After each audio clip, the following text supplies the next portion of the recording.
been 2 hours. So I'm going to start. Does anyone have a text from a friend saying there's a huge delay? Like, is there something I should be aware of? No one? Okay, good morning, and welcome to Professional Responsibility, Legal Ethics in Canada. Everyone's in the right class. My name is Natalia Popovic, so I don't have a marker. My name is on the slides, and I'll get a marker for next time. I'll put it on the board. If you need to reach me, some already have, no problem. You can do it through Moodle, right? Send me an email, and I'll get back to you. So that's how you can reach me. Okay, so what I would like to do now is just do a bit of an introduction. So we've talked about some housekeeping, do a few things before we dive into the class. And you'll see, if you've looked at the syllabus, you'll see the classes are, some are heavier, some are lighter, so you have a little bit of a flow, like a little bit of a up and down. So some days are a bit better. But they'll all be good. They'll all be good days. Okay, so the course, we have this room for several days, then they change rooms for a couple of days, and we're back in this, I don't know, whatever. The school does whatever they do. So just pay attention to your syllabus, right? Because there's some changes there, and we all want to be in the same place at the same time. So check that. The week of October 14, that's Thanksgiving. Thanksgiving week, there's no class, so that's the Monday's Thanksgiving, the long weekend. Tuesday would be our class, no class. You get a whole week off. You're welcome. So you get a break for the whole week. And then we'll resume. Okay, so mark your calendars for that. November the 12th, which is the last day scheduled for the class, which I think is back here. On that last day, you're going to be doing your presentations. And the presentation is part of, it's an assignment and event. So on that day, there's no class, right? We'll be all done, the substantive work at that point. So on that day, you all have to be here. On that day, you will each present. I have to work out the logistics because assuming all 40 show up, we have a very large class. This class fluctuates from year to year, and this is a lot of people. So we're going to have to figure out the timing. We're going to have to figure out the timing for that last day. However, you must come that last day. You must present that last day. You must stay here the whole time, the last day. Listen to everybody else present. You can't just present, take off. So we'll figure out how that day works in terms of timing, because everybody needs the same opportunity, and they won't give me another day, so it all has to be that day. So I don't know. We'll see. We'll work it out. No worries. Okay. What is the class participation component of this class? What percentage of your mark? 10. What else do you hear? It's 10. It's 10. It's 10. It's 10%. That means I have 10% of your mark. I've got it. I've got it right here. And you have to come and take it. You have to come and take it from me. I'm not going to toss it to you. Like t-shirts, hockey game, go Raptors. You have to come and take it. And the way you take it is, right, participation. We have 9 classes. You also have to attend every class. Wherever the sign-in sheet is, like they keep track, right? They keep track, in administration offices of attendance. Attendance is not participation. Like if you show up, that's good. You have to show up. But that doesn't do it. That doesn't do it. I'm still holding this. I'm still holding on to this little gift. You got to come and get it. And the way you get it is participate. And participate, I don't expect groundbreaking PhD level insights into case like, right? I expect a certain level of engagement, maybe a question, give me a comment. What did you think? What didn't make sense? I don't care. I need to hear from you. And this is part and parcel why I need to have your name tags in front of you every single day. Bring them with. I won't remember. And there's a whole bunch of you. There's a whole bunch of you. So that's entirely on you in terms of earning those 10%. And then it's a free gift. Like, here's 10%, here you go. Just talk.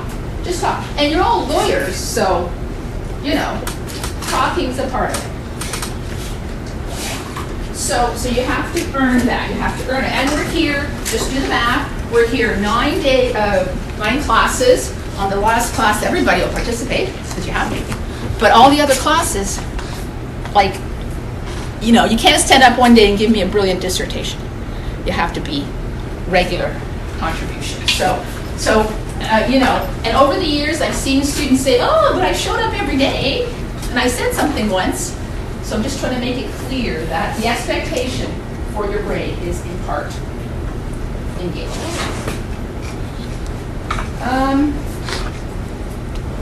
Your assignment is worth 30%. So your assignment, you'll get the details later, has a written component, has a presentation component. You'll have to do sort of 2 parts to it. You'll get the details. It'll be so fun. Always so fun. And your exam. 60%. Like 60% of your entire mark for this course is the exam, and it's closed book. Hooray. Closed book is kind of, who likes closed book? Who likes open book? Who likes exams? No? 0? Okay. Closed book, you know, closed book, by its very construct, means I'm not going to expect you to quote verbatim from the Supreme Court. I'm not going to expect you to write out the citation with the page number or a paragraph where the Supreme Court said after the points. I'm going to give you concepts, ideas you're going to apply. So closed book, for whatever reason, is the nature of the exam in this course, and there are advantages. Oh, hi. Sorry. That's okay. Excuse me for 1 minute.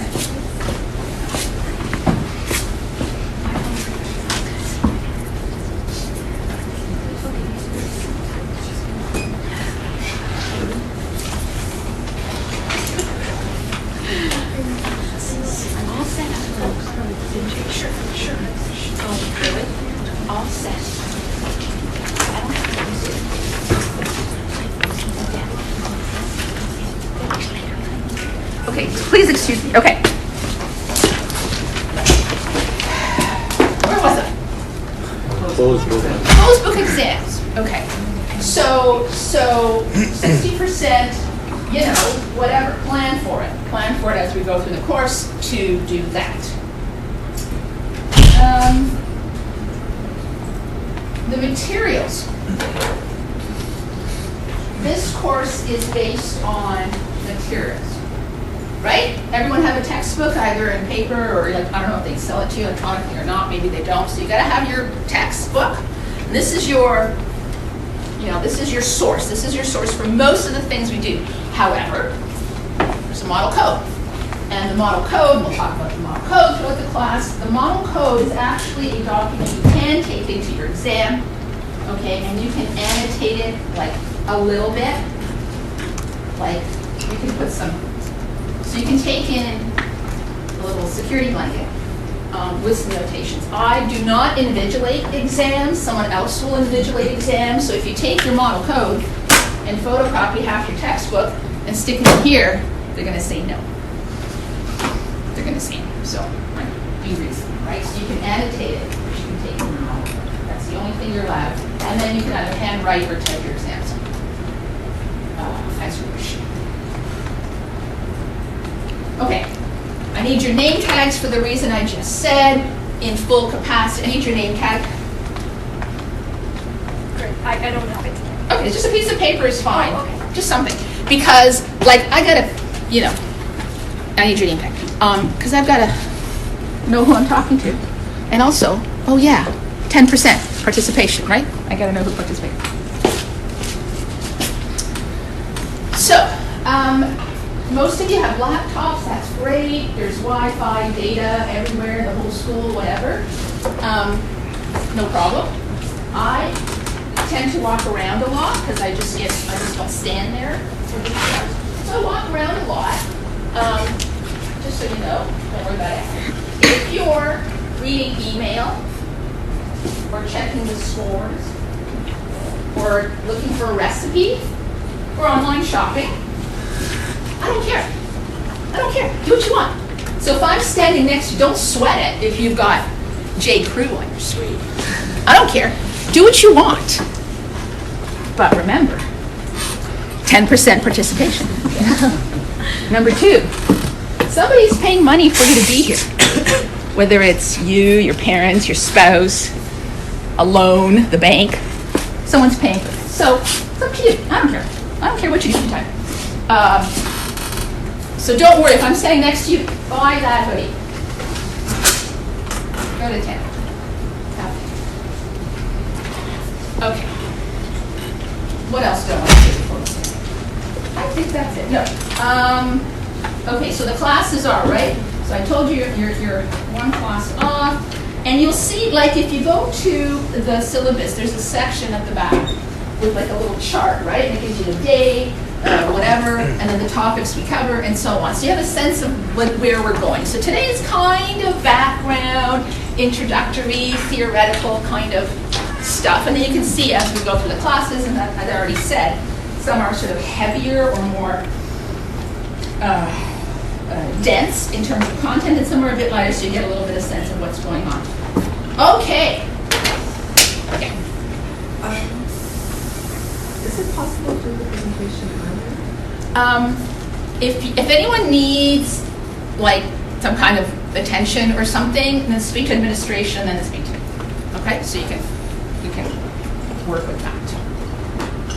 Okay. Any other questions right now about like how the course and the classes are going? Okay, I still haven't counted. Is everyone here? Do I have 40? Who does a quick head count? Can you put your name tag out, please? Okay, where is it? Okay. Ooh. Wow. Okay. All right, so now we're going to do some icebreakers. Hooray. Every new class has an icebreaker. I want you to stand up. I want you to tell us your name, your school, wherever you've been to school before now. Tell me your favorite movie, because we have a little theme going on here, movie or TV shows we're going to talk about generally. Okay, let's start, because we've got a class to do. Let's start up there. Hi, my name is Faisal Chaudhary. I'm an NCA student, and this is my next course in York University. It's your next course in? York University. Yeah. Okay. Yes. What's your favorite movie or show? I love to see Suits. Suits? Yes. Ah, a legal show. Yes, Okay. and Hollywood movies also. Okay, we'll talk about Suits. Thank you. Yes. Who's next? Who's next? Yeah, stand up. There's your hand up. Okay, who's next? Stand up. Hi, my name is Jill Edmondson. I did my degree at University of London Online. And for movies, No. oh, well, yeah, but it's not a movie, but No, the show is fine. TV Netflix is fine. Breaking Bad was awesome. Yeah. Yeah. Yes. Thank you. Who's next? Next. Okay, you're next, then you're next. If you raise your hand in this class, make sure I see you, and then you'll get a chance. I do not cut things down. Me? Kasim? Yeah. Go. Hi, my name is Qasim. I did my undergrad from the University of London back in Pakistan, and I just moved here recently. My favorite show is Better Call Saul and Breaking Bad. Thank you. Okay. So we got 2 for that. Who's next? I saw him. Zoe. Hi, my name is Zoya. I studied at the University of Leicester, and my favorite show is How to Get Away with Murder. Oh, we'll talk about that one as well. Juan said. Yeah, my name is Juan Diego. You can call me JD if it's a little difficult to pronounce.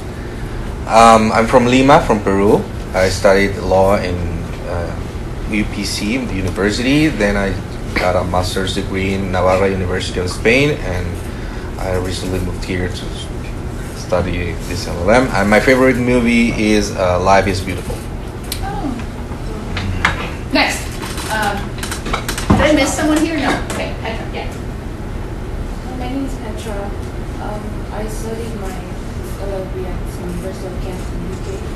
And my favorite show right now, I love Breaking Bad. It's Money Heist. Money Heist. Oh, it's the Spanish one. Yeah. Next. Go. My name is Ahmed Wazir.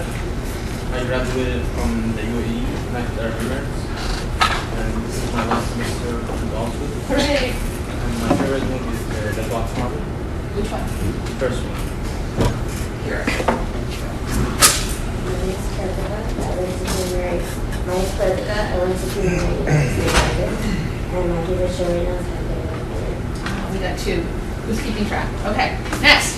Yeah, I need your name tag. Go ahead and then put a name tag up. Hi, my name is Ikra Tareem. This is my last semester here. I studied law at University of London's International Programs in Pakistan. And I really like Money Heist as well. Money Heist? Yeah. Okay, next. My name is Hasrat. I graduated from Punjab University in Chandigarh, and this is my last semester at law school. Show. Your show. My favorite show is Modern Family. Let's keep things light. Modern Family. Okay. Okay. Oh, that's right. That's with the, With a lot of people and characters. Gotcha. Did you have your hand? Yeah, I did. My name is John Ringo. I attended the University of Kent last year, and I don't really watch many shows, so I just mainly watch sports. Okay, who's your favorite sports team? Toronto Maple Leafs. Wow, you're a diehard. Yeah, Hang in there. I've been suffering. Hang in there. Hang in It's there. all good one day. Hang in there. You're next and then you. Hi, my name's Nadia. I also went to Kent. Hey. And I guess my favorite TV show is Stranger Things. Have you finished to the end yet? Yeah. Spoiler alert, right? Desperately waiting for the next season, and it just ended. I know. Who's next? I saw a hand. Yeah. Hi, I'm Julia. I also prepare. I graduated from January University of London, and currently my favorite TV show is Animal Kingdom on Netflix. Yeah, that's an Australian originally, and now it's something. Okay. Who is next? I saw a hand. Okay, you. Hi, my name is Angela, and I come from China, and graduated from China of Rated Science and Law. And as for my show, I think it's Game of Thrones. Game of Thrones.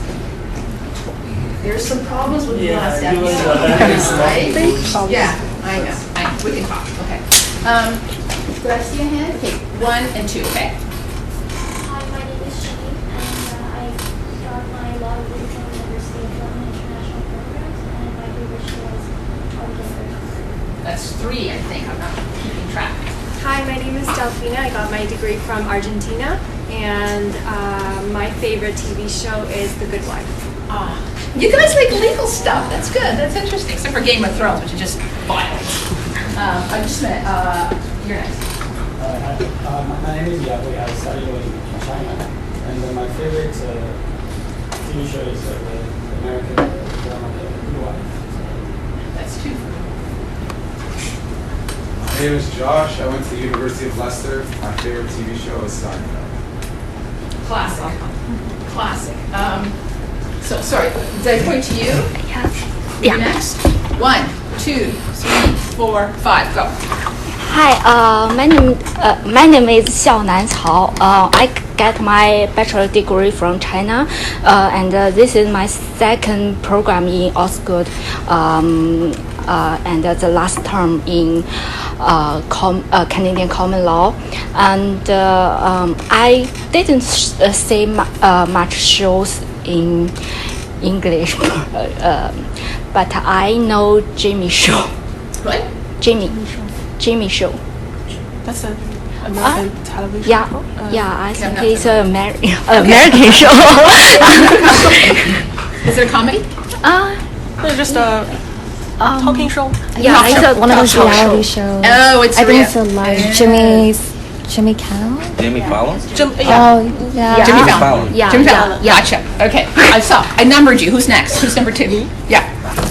My name is Joe. That's my last name. Yeah. Actually, I got my master's degree from Osgood in 2015. Yeah. And this is my second master's degree, and also my last term. And the favorite thing for me is like, I love horror movie, and of course the Game of Thrones. Of course, which is a horror movie. Yeah. Anyway, it kind of is. Okay, number. Yeah. So my name is Liang Yun Liang, and everybody can call me Vanessa because it's kind of difficult to pronounce. Okay, so you give me a different name tag for whatever you want. Okay, Sure, go. sure. And so I graduated from China, so with my LLB, and then I studied a paralegal program here, and I'm currently a paralegal. And so I actually watch and love a lot of shows that you mentioned, but so far my favorite one is The Good Wife. Okay. Yes. My name is June Niemeyer, and I graduated some time ago, Colgate University, my undergrad. Then I graduated from law school in Florida with a JD, Nova Southeastern. And then I graduated with an LLM from the University of Amsterdam. I'm doing the common law program here for my Canadian credential. My favorite show is CNN, just because it was my lifeline in Amsterdam. It's English speaking and so on. I get to stay in touch with North America. So it's still my favorite. Go Anderson Cooper. Big Okay. one. Did I? Okay, yeah. Hi, my name is Ronak. I just graduated like 2 months ago back from Punjab University, and my favorite TV show is Breaking Bad.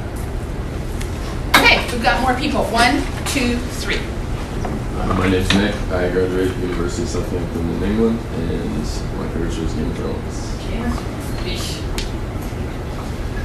Oh, hi. My name is Xu Wang. I came from China as well, and I did my LLB in China as well. My favorite show is like old one, Friends. Is Friends? Yes. Friends, Seinfeld, we got classics. Okay. Okay. Did I already point to you? No. I pointed to you. Go. You're next. My name is Wrightson. Preferably go with Wright. I got my law degree from Nigeria. And I'm not really a TV show person. I play computer games when I have time. But my wife gets me to watch The Good Wives, series, Together with Mother and Amy. Those And I enjoy wives, it. right? Oh, Those yes. wives. Do it every time. And is she a lawyer as well? Yes. There you go. There you go. Obvious. Okay. So my name is Jin Do. So but just call me Jin is okay. Okay, just put, yeah, whatever you want. Yes, so firstly, I'm sorry I was late. I was looking for a parking space. I hear you, yeah. Yeah, and so I graduated from China as well, and I'm currently a recent worker. And my favorite American TV show is The Good Wife. Oh, man, that's landslide so far. Go. My name is Chandeep. I did my LLB from Punjab University. She's also from Punjab University in India. Not much into TV shows, but I like Pianist. I like it a lot. Which movie? Pianist. The Pianist. Yeah. And Adrian Brody, that one? Yeah. That one. Yeah, that's good. Okay, who has not? Yes. My name's Madison. I also graduated from the University of Southampton, and my favorite TV show is Mindhunters. Mindhunter, right? So good. Did you see episode 2 or season 2? So good. So good. Yes. Hi, my name is Gio. I graduated from the University of Technology in Jamaica, and my favorite, I love watching NCIS. NCIS, yes. They're like, does that go by city or is this just one show? Just one. Because the other ones go like Miami and Right, I don't get a chance to watch Miami. No. Okay. And is that a replay? Yeah. Hi, my name is Emmanuel. Lawyer from Nigeria. Favorite show is How to Get Away with Murder. Oh man, I think that one won. Does anybody keep track? Did that one or Good Wife? It's kind of a tie, right? Okay, so we'll talk about those. Okay, we're almost ready to start, and we've got some more bodies, so that's great. There's a sign-in sheet for anyone that has not yet seen. There's a sign-in sheet somewhere. I need it at the end of class. Okay, next thing we're going to do is somebody tell me a joke, lawyer joke. Lawyer joke.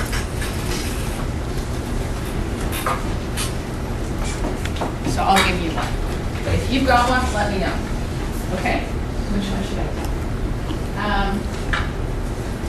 The devil walks up to a lawyer And the devil says, "Counselor, I am going to make you the star of your local bar association.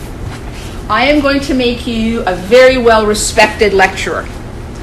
I am going to make you highly sought after for high-profile clients. I am going to make you wealthy beyond your means, prestige, mansion, boat, Porsche.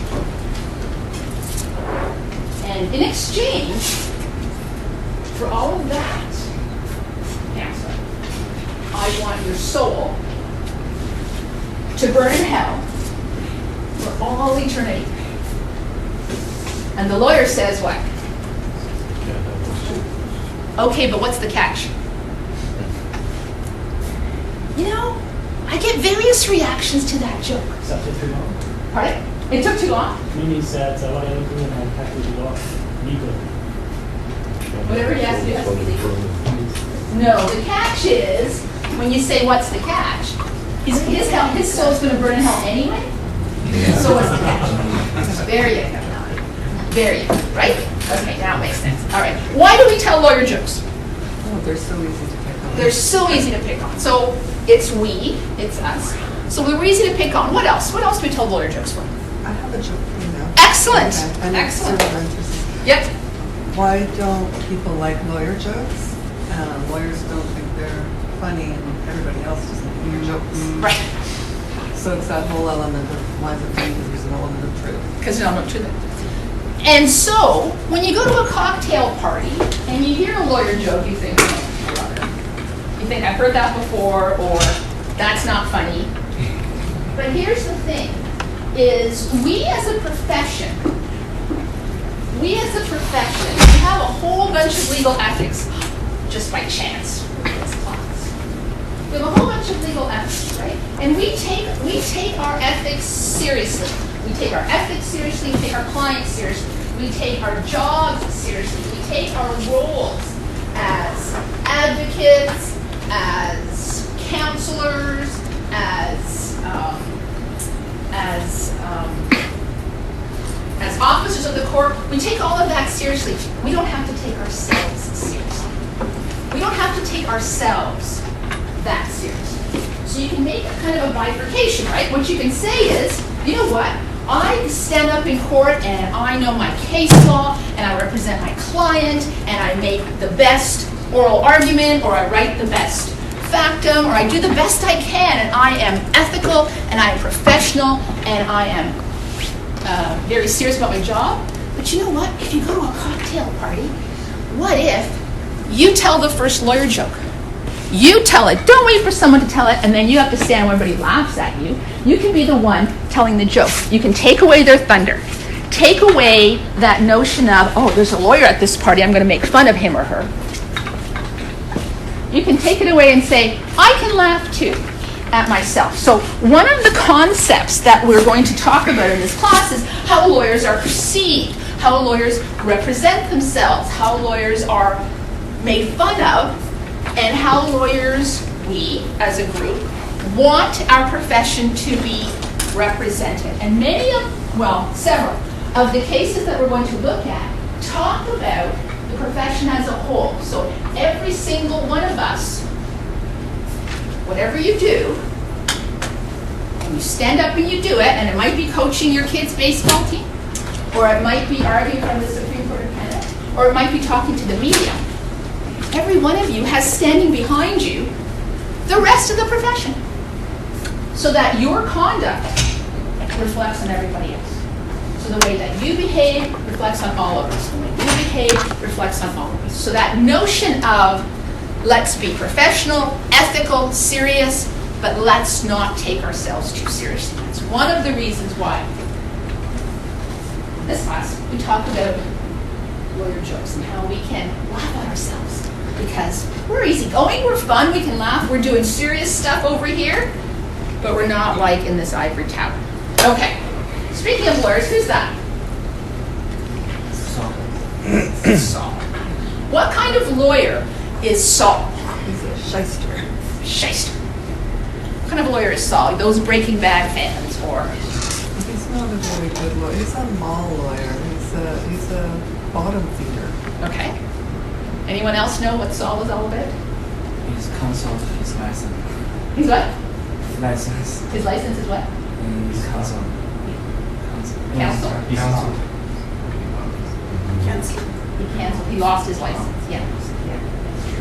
So when we see fictional lawyers being represented, this part and parcel is kind of a show. And by the way, if you go to the backstory, there's a backstory, right? That's very different from the persona.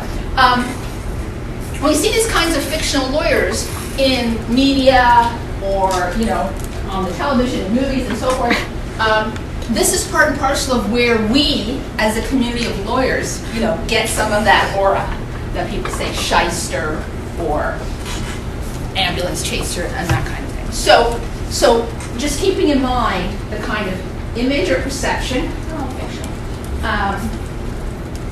and sort of the general sense or feeling about lawyers in the broader community, particularly by non-lawyers, right? Okay. Now we're starting the class. So, let me just see if I can get right to the top. Okay, there's my name. So, and for anyone that didn't hear, you can reach me through Moodle. Send me an email if you need to communicate. I'll be here, obviously, every Tuesday. And I have a clicker, which, there we go. So, disclaimer. And this is something we'll see in some of the case law later. Do you have a question? If you have a question, just stop me. Like, don't. A disclaimer. So, anything I say in class, like, that's my opinion. I don't speak for the university. I don't speak for the authors of the text. I don't speak for the Federation of Law Societies of Canada, who wrote the model code.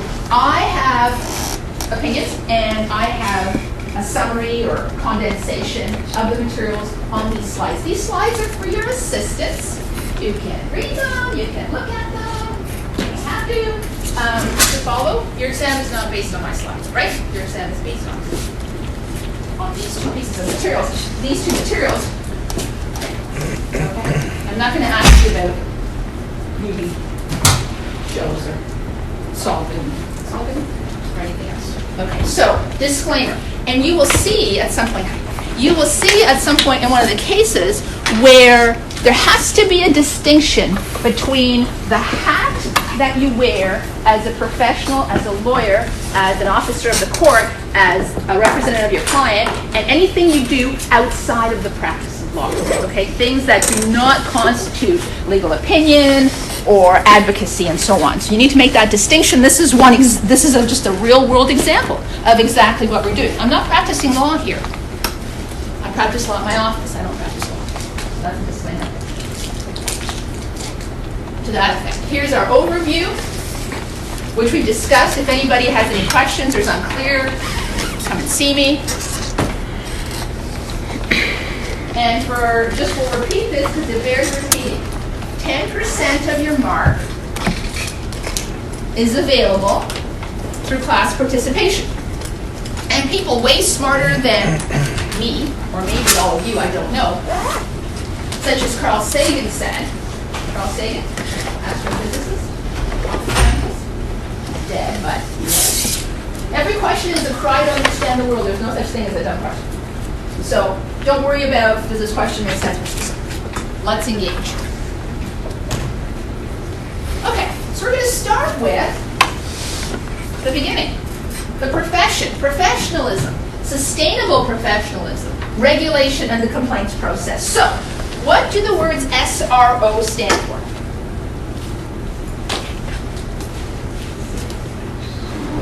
We are a self-regulatory organization. SRO. We are. So are doctors, engineers, nurses, teachers, architects, professions. Almost every profession will have a self-regulatory organization, which means what? What does it mean? Like, what does it mean? Hashtag? That means the law society regulates lawyers.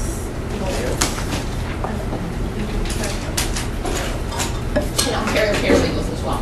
We self-regulate. We regulate ourselves. We don't need another body. Now that said, the self-regulatory process can escalate to the court system. Like that can happen, no problem, appeals and so on. But at the first primary level, we're self-regulators. Yeah. Just in reference to your question about what is self-regulated professions, there usually there's a statute that stands behind whatever. Yeah, exactly. In this case, it's the Law Society Act. And so this is the Ontario model. And remember, we're talking about the model code. So the model code of ethics is just what it sounds like. The model is the model code. So every province in Ontario will have its own rules of professional ethics. And in Ontario, it is the rules of professional conduct. Excuse me. But every province has their own, and so you don't have to do it. But I'm telling you, you take the model code, chapter by chapter or section by section, and you compare it to the one in Ontario, really similar. Like really similar. And similarly with other provinces. Who plans to practice law eventually in a province other than Ontario? Okay. If you were, for example, to go to Alberta or BC or Nova Scotia or what have you, you will have your own set of provincial rules modeled on the model code, right? All that makes sense, I trust. So we did this a little bit already this morning. How are lawyers perceived? How are lawyers perceived? Are we perceived as intelligent? Mostly. Logical, discipline. Well, look, at a minimum, you are in the process of a very rigorous, demanding education. So we know you can, tough it out. You can power through hard work and challenging content. We know that, right? So that's part of it. You're also perceived, law school's perceived as training for persuasion, focus, successful outcomes. But some public views may be ambivalent, some derision, ergo are jokes, right? But does the public really understand what lawyers do? Is it, in part, shaped by things like the media? That's all good. Do you see how it's happening? Okay. And what are our roles? Make laws, write laws, but we have lots of different roles. And depending on what area of law you practice in, you may be an advocate, a negotiator, a mediator, a lawmaker. You can be any number of things. So your law degree can take you many different places. It doesn't have to just take you to a court. And so when we talk about all these different roles and all the different areas of law and all the different provinces that you might, all kinds of permutation of where you'll end up working and serving clients, or if you're in-house or what have you. Why are you here in the legal ethics classroom? Why are you here in this course? Hands up. Are you here because, I'll ask, then you can talk over it. Are you here because you have a deep ethical core and you want to sustain that? Hands up. Are you here because it's a mandatory course? Yes. Okay. Yeah. Everybody. Why is it mandatory? Oh, you had your hand up. Yeah, because the NCA requirement. That's a good technical answer. It is an NCA requirement. Why else? Right? And then, sorry, what's your, hang on, I didn't get your name. Okay. Jean, right? Okay, so right and Jean. Can I ask you one question? Sorry, right first. Sorry. So I would say that the reason why we're here is that we learn how to practice law well, not just to have the head knowledge, but to know how to do it. Basically, yes, educators are very special lawyers, so we need to know what they want. Right. So, sorry, and one more. Juan? Yes, because with our profession, we can affect the public. We have to honor our profession, and we have to send a message to other lawyers that they have to behave in a certain way in order to protect these principles. Right, because every time you do something, whether it's in court or on the baseball field, you're standing with all of us standing behind you. That's right. We're here because people don't always do what they're supposed to. If lawyers acted ethically all the time, maintained confidentiality, didn't have conflicts, et cetera, there'd be no need for a course like this. But people screw up, and there needs to be standards, and maybe reminders too. Right, so all of those reasons are, sorry, one more. Well, I just Sorry, your wanted name? to say what my colleague Sorry, said. I need your name. June. June. Yeah, just please leave it up. I will never remember. Yeah. I just wanted to say what my colleague Yeah. said, so that we can all sing from the same book. Because if we were all supposed to be doing and saying different things, it would be complete chaos. Right. If you had your own set of morals, and you had your own set of morals, and your own set of ethics, right? Hell would break loose. Okay. Right. So that's right. All of those answers feed into the reason why we take an ethics course, right? We want to make sure that we all understand we're all on the same page, we're all working from the same book, we're all practicing and conducting ourselves in the same manner. Now, that does not mean the model code or your Ontario code or your provincial code will tell you what to do. It will give you guidance. It'll give you guidance, it'll give you a path, it'll give you a touch, so you can check in and say, does this sound like it's proper given all the circumstances? Who is going to practice family law? Who is going to practice criminal law? Who is going to practice corporate law? Who is going to do IP? What have I missed? What else? Admin. Admin, okay. Property? Environmental. Okay. Immigration. Okay. So it does not matter what area of law you choose to work in. We all have the same ethics, right? That's our commonality. That's all of our standard is the same. So practice in whatever area you like, or you believe in, or you are pursuing, or what have you. But we all have the same ethics. So we're all here learning ethics. What do we mean by ethics? Well, there's a bunch of philosophical underpinnings and bases for how ethics have developed historically. Anyone study philosophy? Ever? Yeah? Who are these guys? Philosophers. And they're all men, by the way. Yeah. You know, in the day. That's the way it is. Right, so you have a number of schools of philosophical thought that are kind of the germination, right? They're sort of the starting point of how you develop ethics, and then legal ethics would be a branch of that, a specialized area of legal ethics. And so these are the various, schools of thought. If anybody has any insights as to what they mean in detail, by all means. I mean, they're in your textbook. You can certainly have a look to understand the background.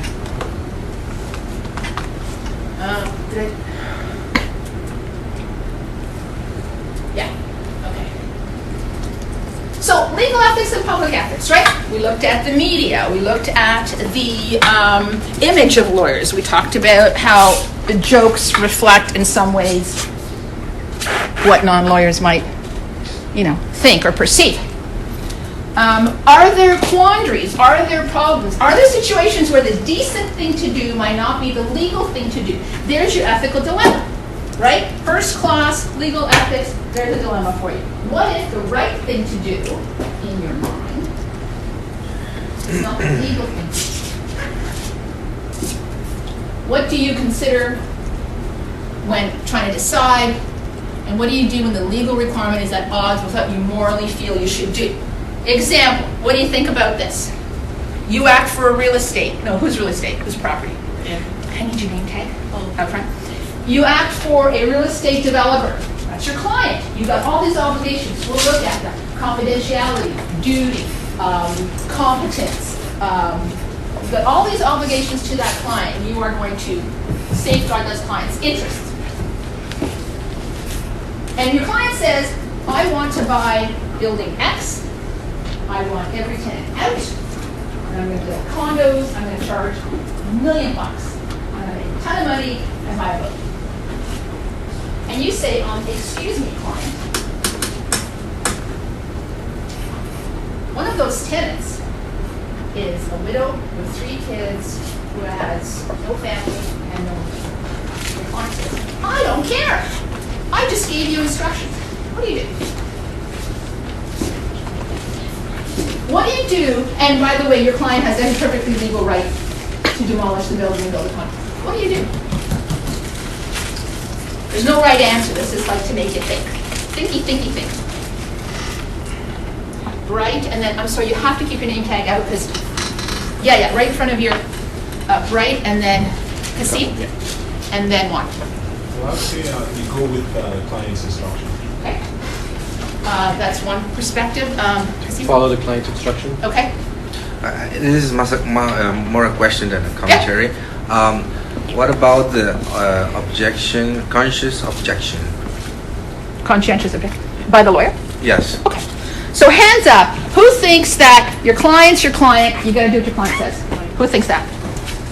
Okay.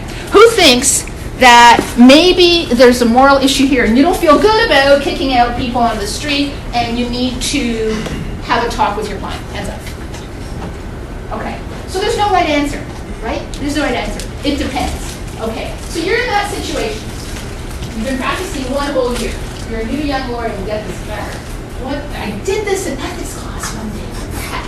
Why is this happening to me? What do you do to deal with this? Either do what the client says or hang on, client, let's just talk about this. Is there a workaround? Maybe, because look at the consequences of your actions, and I, as your representative, have to stand in your shoes and stand up in a court of law and say, yes, kick out that tenant. What do you do when you have that ethical dilemma?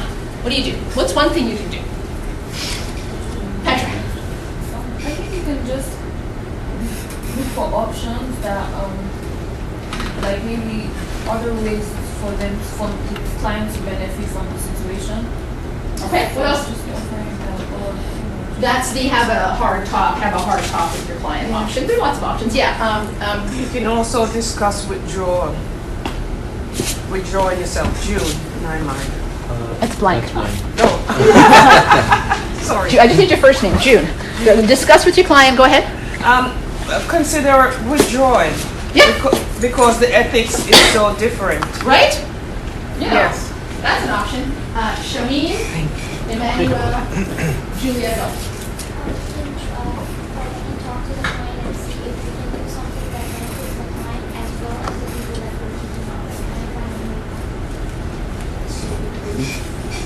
I'm to take this client's instruction.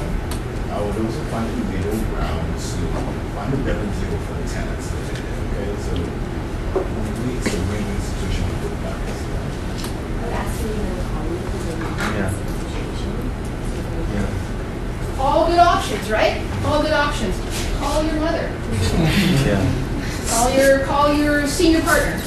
Call your best friend from law school who's like, sitting on the bench.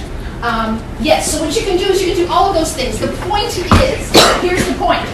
Like the whole point is, recognize that you have a legal dilemma. Think about it. Try and do something. And it might just be, at the end of everything else, I'm going to do what the client says, and I'll have to live with myself and sleep at night. But you have options. Speak to people. You can also, you're next. You can also call the Law Society. They won't tell you what to do, but they will talk you through. They'll spend some time talking through the Ontario, which is Ontario, rules and what they say, and they'll sort of, do like a little mini recap. They won't tell you what to do. Who did I say yes? Yes, one. Is that answer binding for the Law Society? No, they won't give you an answer. They won't give me an answer? No, they won't tell you what to do. No, but they'll say, let me talk you through it. Let's look at the rule. This is how it's interpreted. This is and then, you can sort of have it's like instead of your mother, you can call them. Okay. Or a friend.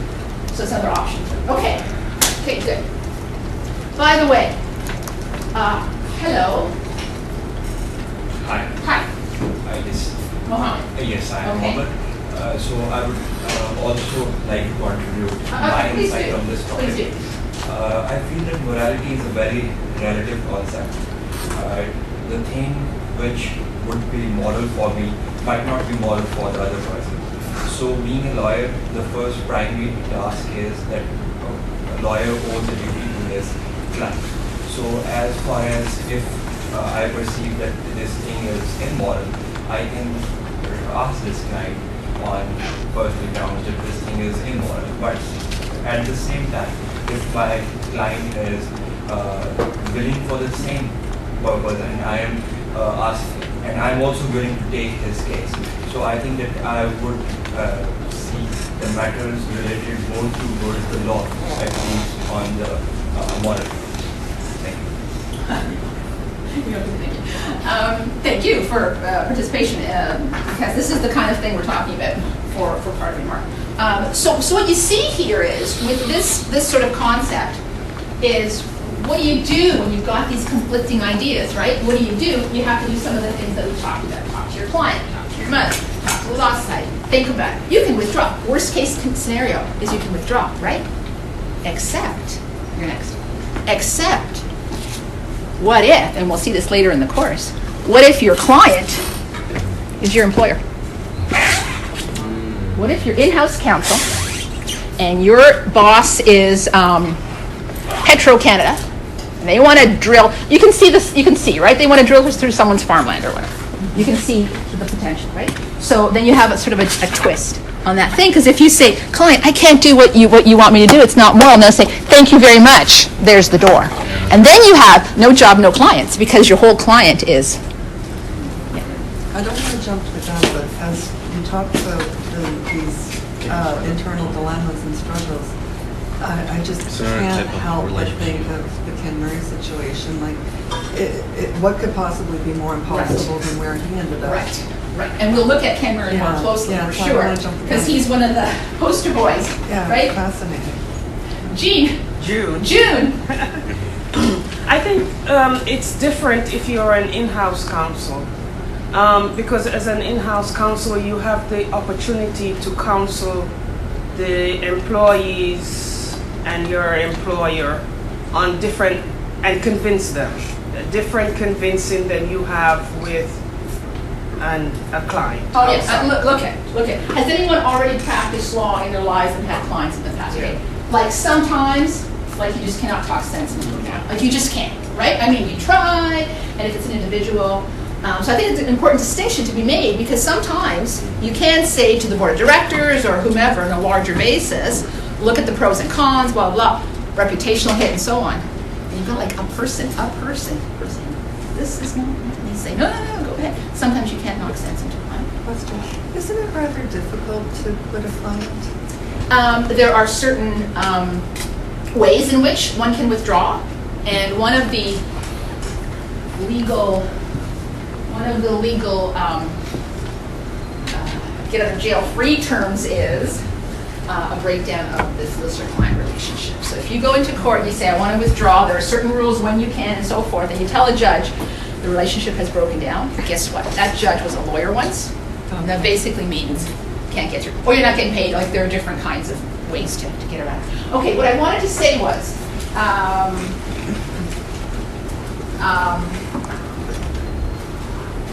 it's more important that we have these discussions so that we apply what we're learning and hear from our colleagues than to touch on every single slide, right? Because every single slide is not on your exam. What's on the exam is thinking, and your textbook. So I will endeavor, and I've done this before, I'll get through everything in our slides, but if we're running behind, like, don't sweat, don't worry. We'll get through everything, because some stuff is less discussion-based than others. And the first class is always sort of loosey-goosey, but don't worry, we'll cover everything, okay? You'll be fine. So that said, usually we take a break now. Is everybody okay to take a break? Yeah? Good, okay, 10 minutes, get out. Okay, so sign in every day and read the sheet with me. Okay, so where were we? We were here, we're talking about legal ethics and public ethics, right? We're talking about some of the moral or ethical dilemmas that you may face in life. So we have some case law, like, look at law, sometimes comes from cases. So you need to, and there are some cases that are far more of guidance for us as a profession, such as, the Supreme Court of Canada. Like, that's guidance. But we have some case law in this course, obviously. They're all in your textbook. Not all, some aren't, and you'll see which ones are. And you need to understand the concept of the case. I don't need to know the year or the citation, any of that stuff. So try and get the concepts. Okay, and so here's the first case we have that's of this ilk, right? Of this issue, which is Spalding and Zimmerman. It's actually a U.S. case, and this is a case where there was a settlement as between an individual, an injured individual, and I guess an insurance company. And what happened was during the course of the negotiation to settle, there was a medical report that indicated something that was to the detriment of the insurer, the person, the entity paying out, and they withheld it. Okay, and so what this case tells us is that the settlement amount didn't take the injury noted in the report into the account. The appeal court said it had the right to set aside the original settlement. So what happened was, so here's the gist of this case, like here's what this case brings to our conversation, and that is, Zoya and I are in litigation, and I have a report, I have a piece of paper that tells me something about the other side. I don't reveal it. What kind of bargaining position are you in then? Like, what's the dynamic there? Well, keeping it secret. Okay, I need to see names and hands. Yeah, Joe. By not being forthcoming, you're strengthening your own position and weakening theirs. Anybody else? So the university physicians. Yahweh? Sorry. Yahweh. Yahweh. They are foreigners. It's hard to say that, but it discloses information. Okay, so we'll talk about that. Jerome? So if one side doesn't reveal or disclose something, then bargaining positions are no longer applicable. So you have one side has more technical power than the other because they have information on the side of the Right. It's an imbalance. It's an imbalance. There's a difference here. And it's not a strategic thing where you say, I'm not going to give you my witness list right now, kind of, until we get closer to the trial date and so on. It is a piece of what's an expert opinion, right? It's a medical report. And so what this case says is, no. You can't, that's not right. That's not going to be right. And what's going to happen is they're going to set aside the settlement because of imbalance of information. They're going to set it aside. You have to start all over again. Your client's going to say, what? I just paid you $50,000 to get me this far. Now I have to start again. So how thrilled is your client going to be with that? That's an example, right, of where you have an ethical situation and the consequences. Oh, I was going to give the page reference, wasn't I? What's the page reference? The page reference for Zimmerman is page 64. So it's in your text. You can read it far more detail than I can put on a slide, right? And by the way, I can't put every case in your book on a slide, but the textbooks are your Bible, which is what the slides are not. Okay, so that's page 64 for your reference. Let's carry on. What are the sources of our legal and ethical obligations? Well, we know it's case law, right? Because we just talked about that. We know it's legislation, right? Because we're all bound by legislation of your jurisdiction, where you practice and so forth. We also know it's the rules of professional conduct. That's provincial. That's provincial. All of which, if you're really bored one day and sad because Game of Thrones is over, you can compare all the provincial professional codes with the model code. You will be shocked. You will be shocked to find they're all really similar. Disciplinary decisions from your disciplined body, principles, personal morality. Somebody said here, you bring your own personal morality to the table as well, right? So the Law Society, we know, regulates this, right? And in 1980, the Law Society of BC, whose code of professional ethics is pretty similar to Ontario's, had a case where the Law Society in 1980 questioned, do I have a right to prohibit advertising? What is conduct unbecoming? And the court in the day ruled that the power to prohibit advertising was part of the general powers to regulate the profession. It's 1980. Some of you weren't born yet. The rules are different. Now we have buses, right? We have television ads, and we have all kinds of advertising rules. Very, very different, very lax. But in the day, you could not advertise. And so what this case stands for, in this case, you can find it at try page 21, is that the power of the Law Society is to regulate your conduct. Now, marketing or advertising, over time those things change. The point is, that's one of the powers of the Law Society. That's a case out of BC. Alice Woolley is one of your authors. Alice Woolley is a very prolific ethics writer, commentator. She writes books, she writes articles, she's highly recognized. She's a lecturer in, is it Calgary? Who knows? Is it Calgary? University of Calgary? Law School? So she's one of our authors in our text.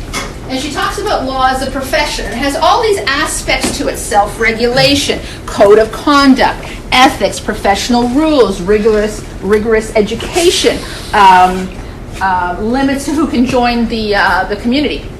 And one of the aspects of that is, so you see restricted admission, mastery of a specialized field, the presence of a responsibility to a client or a patient. That's why we're self-regulating. You have an obligation to your client, subject to all the moral things that we talked about in the case of the land developer, like it's an art, not a client. All of those build into the profession, which is why when we're self-regulated, we're regulated by other lawyers. Who knows better what we're going through than a panel of lawyers, right? You don't want a panel of accountants. They have their own body. Provision of services, specialized knowledge, code of ethics, heightened social prestige. Who has heightened social prestige in this room? Yeah. Until the jokes start flowing. But but here's the thing though, is sometimes people actually stop and listen to what you have to say because you have to. So, I mean, you do have to, be aware. Okay, Justice Akabuchi is a former Supreme Court of Canada Justice, and he commented at various times about the profession, including this notion of self-regulation. This is all just background context to fill in our context in society. What does it mean to be ethical? Does the ethical decision lie with the lawyer or the client? That's that debate we had earlier on, right? About what do you do? What's the right thing? Can you sleep at night? Is the client the ultimate decision maker? So, with all of that baggage and all of that ethical obligation that we carry with us, some call it the cloak of respectability. Not invisibility. Respectability. It's a mantle, right? You carry it. And so some of the key elements of that obligation are to your client, whether you're in-house and it's Bell Canada, whether it's a criminal individual, whether it's a corporate individual, whether it's a land developer. And some of those duties include some of the most fundamental, there are many and they're very nuanced and subtle, are loyalty and confidentiality. Why? Why are those why are those the hallmarks? Why are those the hallmarks? There are many, but let's just focus on loyalty and confidentiality.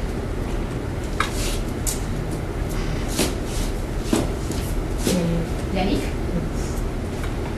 Well, loyalty is important because you have to earn and gain your client's trust in order to maintain that client relationship, and confidentiality stemming from that same reason that, if a client has lost all confidence in you, the lawyer, then it really doesn't make any sense to continue with it. Okay, so hold that thought.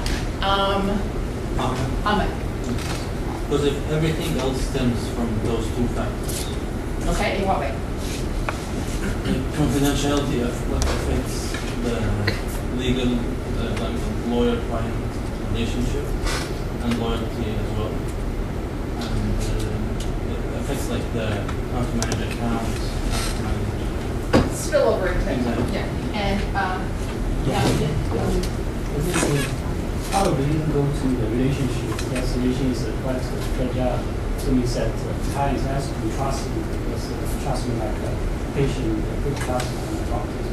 Yeah, sure, exactly. And doctors are self-regulatory as well, right? You don't want a lawyer deciding what a doctor has done or hasn't done wrong. Yeah. There's such great potential for abuse when those two things are broken. Funny you should mention that. We have a case on that. Let's just stop for a moment. Loyalty and confidentiality. Right, because when you stand up in court and you advocate for your client, you are standing in his or her shoes. And don't be mistaken that you think, for example, family law, oh my gosh, it's like my kids, it's my home, it's everything I have. Every client can feel that to some extent. It's my business, or it's my piece of land, or it's my, my freedom if it's a criminal matter. So these are highly important highly important issues to the client, and you're standing in their shoes, and they're sitting beside you at the table, and you're advocating to a judge for a certain result that will have an impact on this person's life, livelihood, monetary, family, children, whatever, health, whatever it is. So the loyalty there rests with you to give that to the client. The confidentiality flows two ways. One is, yes, your client has to have confidence in you, because they don't want to be sitting at the table going, oh my God, what's this goof talking about? But confidentiality also flows from the client telling you something and you keeping it confidential, in a bubble, locked away, and never speak of it. Because how is the lawyer going to do the best job for the client? By knowing every single thing about the case. And how is that client going to have confidence in telling you every single thing about the case? Unless you have the obligation to keep it confidential. So you tell me anything, I have an obligation to keep it confidential. Those are some of the concepts behind why these two notions are so important. And so we have two cases talking about R.V. Neal, which we will look at much more closely down the road. And that's an obligation to avoid conflicts of interest. That case talks about duty to commit to the client's cause, candor, forthright, honest with your client. Right? And then we have a case such as 1986 Schaffer and Chodos. So the lawyer is meeting with the husband, and they have a meeting, and the husband says, oh, man, my marriage is in the toilet. I'm just having so much trouble. Things are really bad. What does the lawyer do? The lawyer has an affair with the wife. So, doesn't reflect well on the rest of us. Has an affair? Even Saul wouldn't stoop that. Even Saul wouldn't go that low. So, and that's a low bar. So the client sues the lawyer. So this is the client, Schaefer, right? For breach of confidentiality. I told you this in confidence. You have an obligation to keep it confidential. Not only did you not keep it confidential, you took advantage of the situation to your own benefit. So just terrible. And it led to the client's post-traumatic disorder and damages. So, right? The cost of the lawyer to do that. All right, how are we doing here? So, such good stuff here.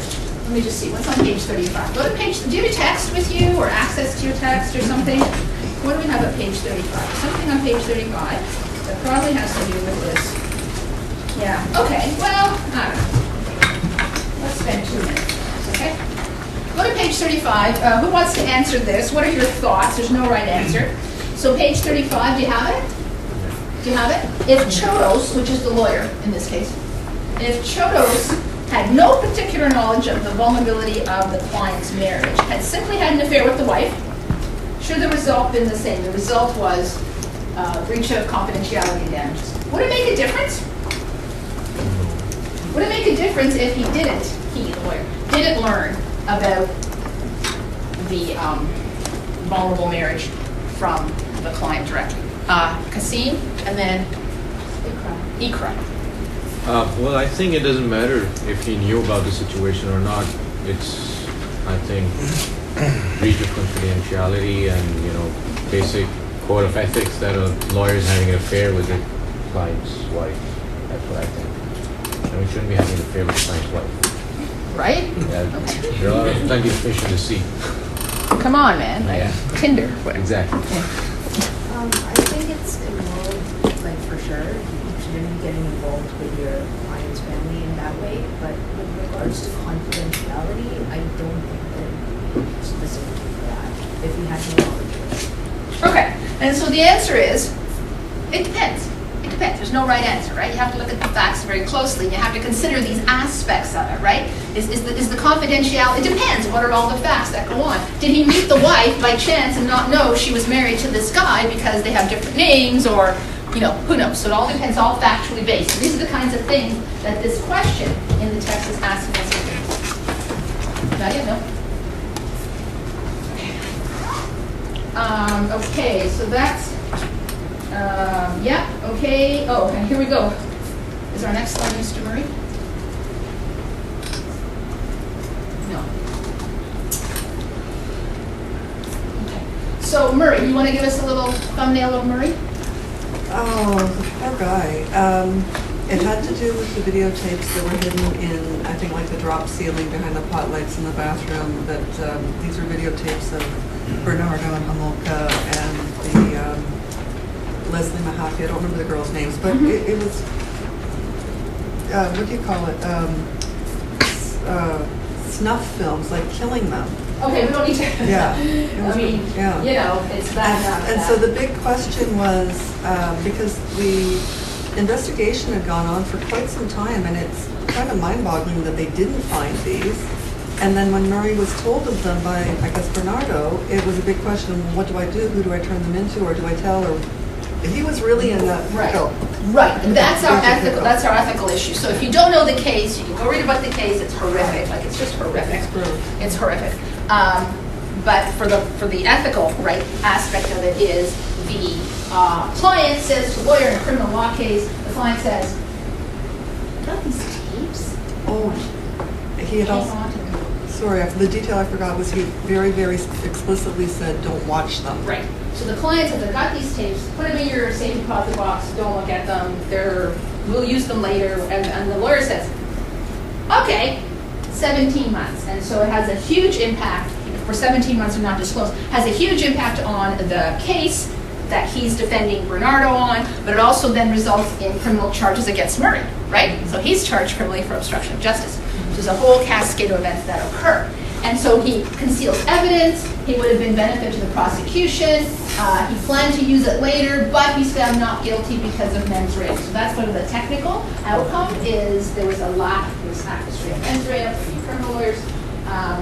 So that's the outcome of the case. But the ethical issue, right, that we're looking at is your client says, just put that in your safe deposit box. And in this one, the public outrage sort of response because Homolka, and she wouldn't have got Sweetheart, yeah. Huge public outcry. Correct. And this concept is found at pages 37 through 39 of the textbook for this particular case. Okay. So we have the notion, let's step back now, the notion of your ethical dues. And David Luban is another ethical ethicistician. He writes about legal ethics quite a bit, very well published and scholarly individual of the Alice Woolley ilk.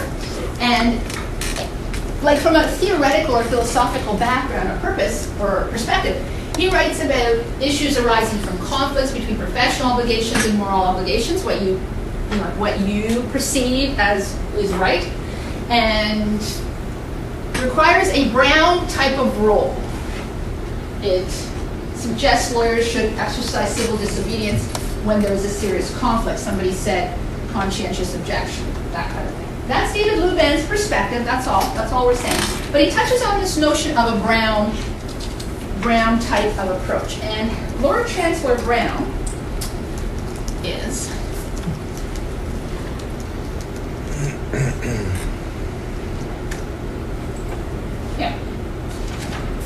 So Lord Chancellor Brown is a writer from the 1600s, 1700s, and what he says, and it's in your materials, what he says is, where does he have it? Let's see if we have it.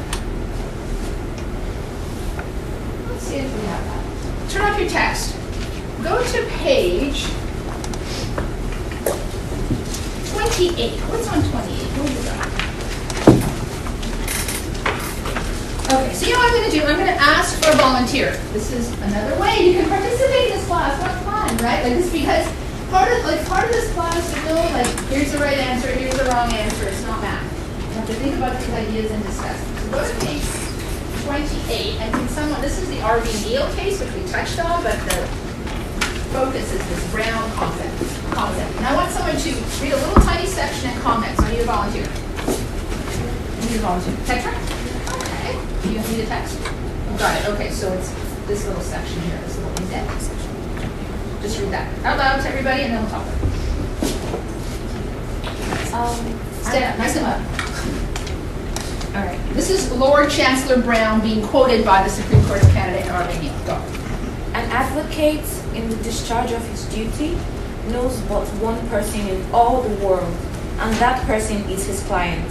To save that client by all means and expedients, and at all hazards and costs to other persons, and among them to himself, is his first and only duty.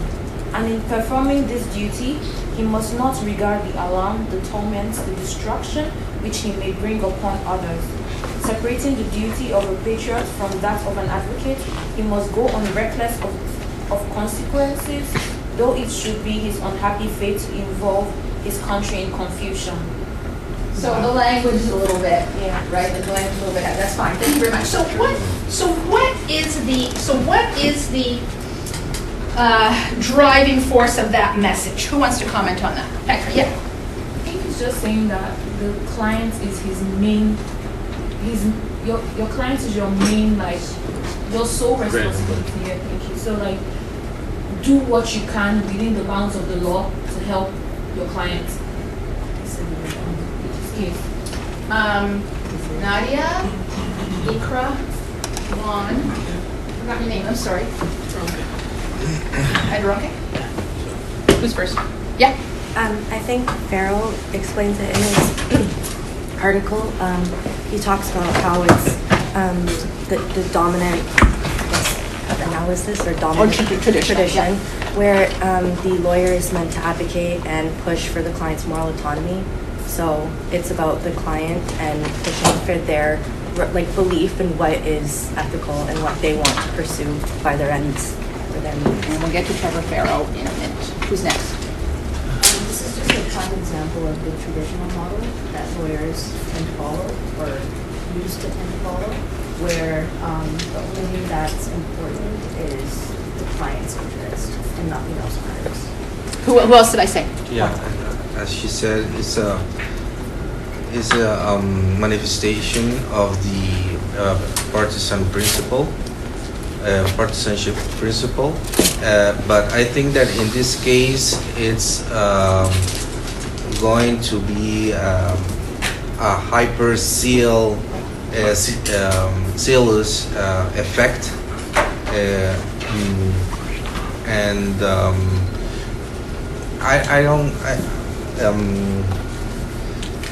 and that's it.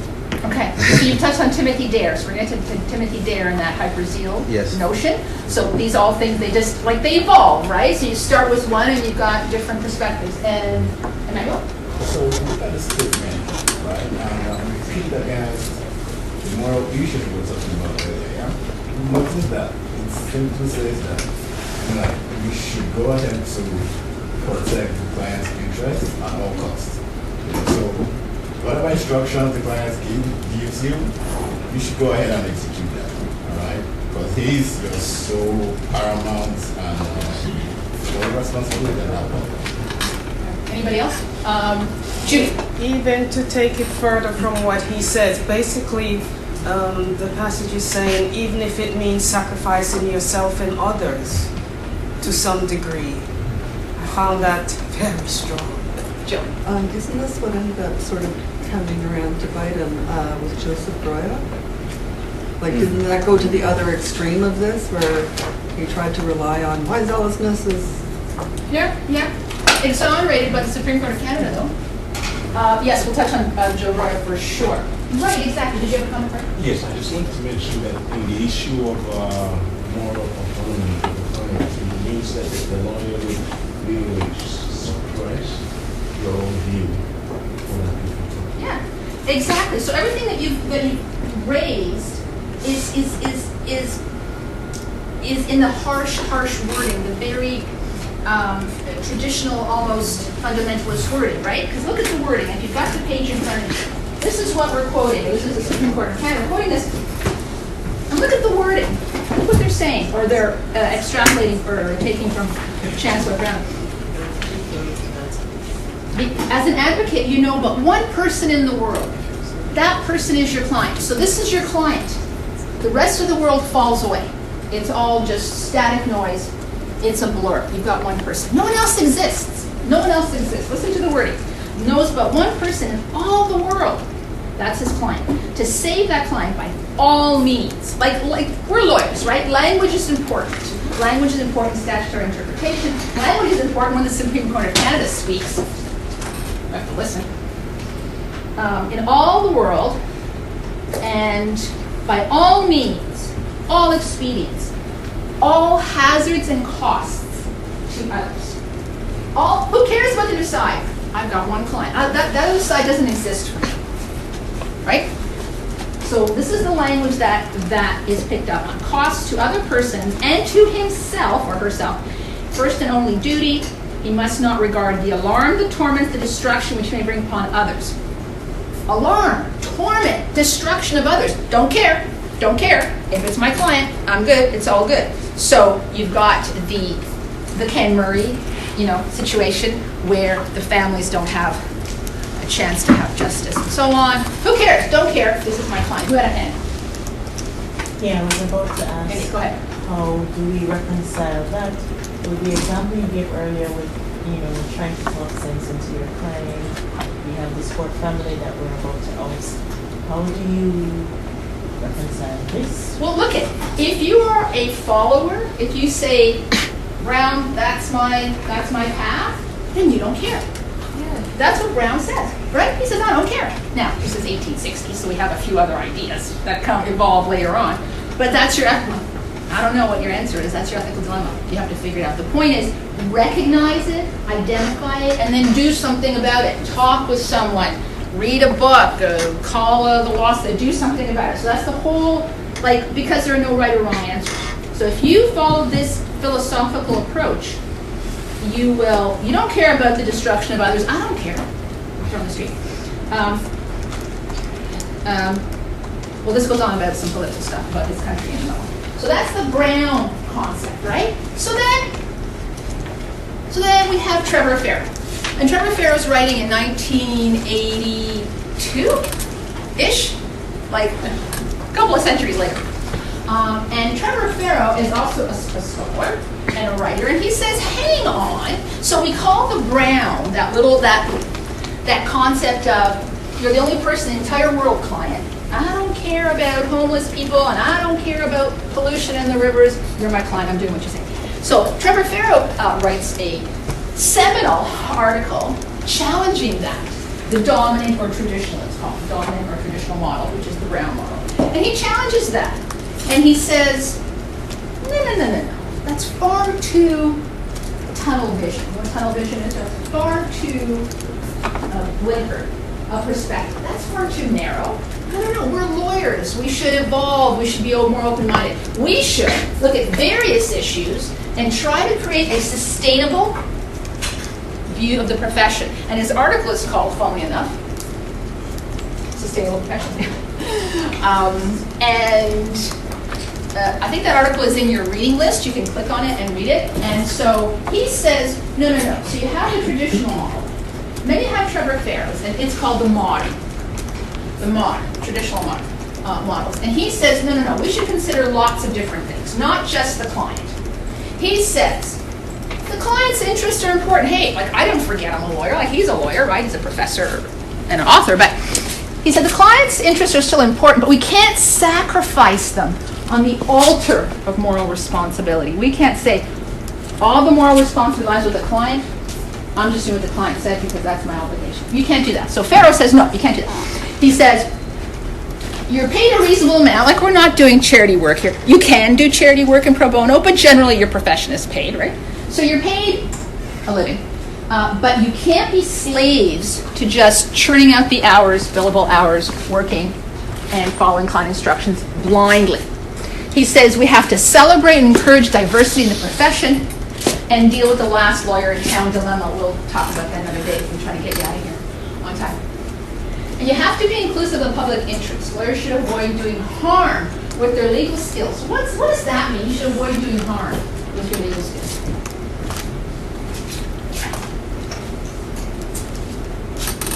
Nick. Nick Wanja. I mean, going back to the Brown model, I think he's saying you should be concerned with causing alarm to construction. Right? Maybe it should be concerned about it. So it's sort of the opposite perspective of that. Because lawyers have a special position of power in the society because they are closer to the legal and political powers. So if they can do a lot of damage to the society by practicing irresponsibly their jobs. Did you have a comment? Was your hand up or not? Yeah. Liang Yu? Yeah, Liang Yu. So if you want a different name, give me a different card. Yeah. So in his article, he also note that so lawyers should not only practice law and also practice law well.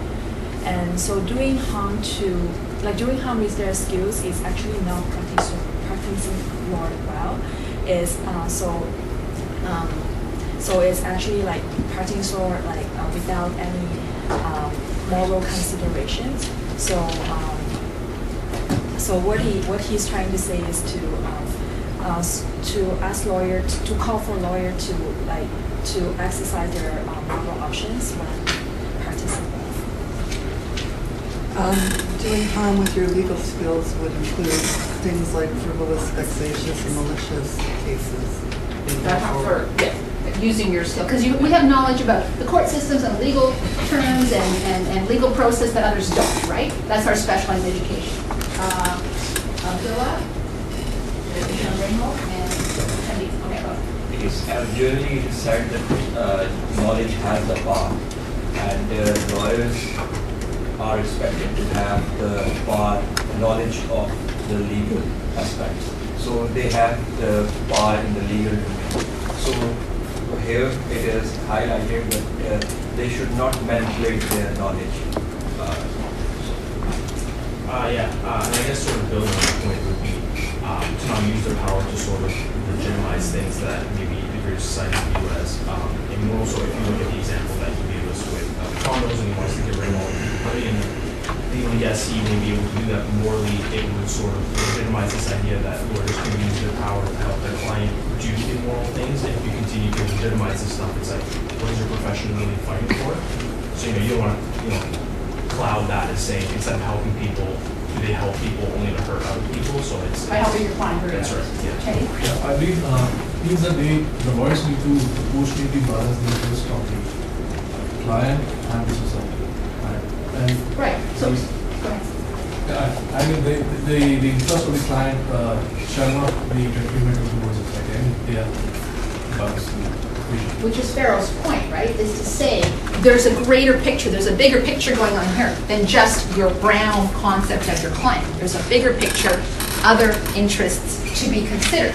Okay? So, and by focusing, so he's criticizing Brown, who's dead, he can't defend himself.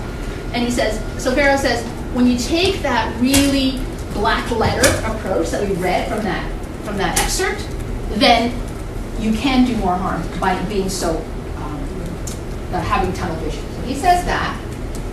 And so we have a comparison. We're okay. We have a comparison of the two kinds of approaches. We'll get to Timothy there probably next time, but don't worry, we'll cover everything.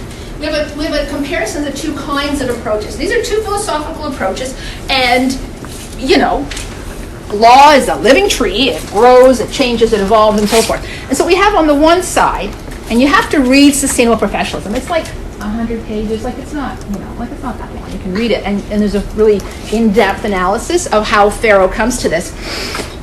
But he criticizes the dominant or traditional. He offers the alternative or modern model. And so here are the comparisons, right? On the one hand, zealous advocacy. We're going to touch on Joe Broya. Circle back to that. That notion of you have to be zealous and a zeal like an advocate for your client that's zealous. You have to use all legal means. We read that, right? From that little excerpt. Use everything at your disposal. The ethics lie in the hands of the client. It's not me. It's the client that wants to kick out the people or pollute the river. It's not me. It's the client. It's downloading the ethical issues. Brown says, but one person in all the world. That's it. No one else exists. This room is empty except for my client. Lawyer facilitates the client, and the justification is, well, if it's criminal law, you have to fight the state.